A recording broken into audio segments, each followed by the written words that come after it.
4-ാം മൈലിൽ ഗ്യാസ് സിലിണ്ടറിന് തീപിടിച്ച് 2 പേർക്ക് പരിക്ക്.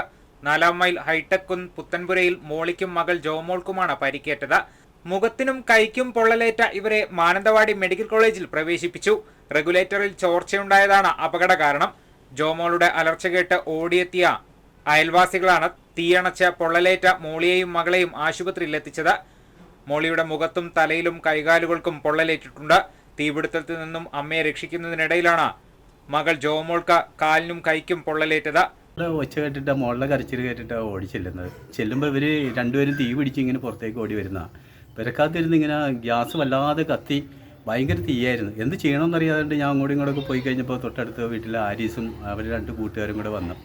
അങ്ങനെ ഞാൻ ഇവിടുന്ന് കമ്പിളി കൊണ്ടുപോയിട്ട് നനച്ചിട്ട് ഗ്യാസ് അണച്ച് അന്നേരം മോളിച്ചേച്ചിയുടെ അടുത്തേക്ക് ചെല്ലുമ്പോൾ മോളിച്ചേച്ചി ബോധം കെട്ട് താഴേക്ക് അങ്ങ് പെട്ടെന്ന് മറിഞ്ഞു വീണു. മോള് ബോധമില്ലാതെ കിടക്കുകയായിരുന്നു. പിന്നെ ആംബുലൻസൊക്കെ വിളിച്ച് ഫയർഫോഴ്സിനെയൊക്കെ വിളിച്ച് അവരെല്ലാവരും കൂടെ വന്ന് അങ്ങനെ ഹോസ്പിറ്റലിൽ കൊണ്ടുപോയി. വയനാട് വിഷൻ, കാട്ടിക്കുളം.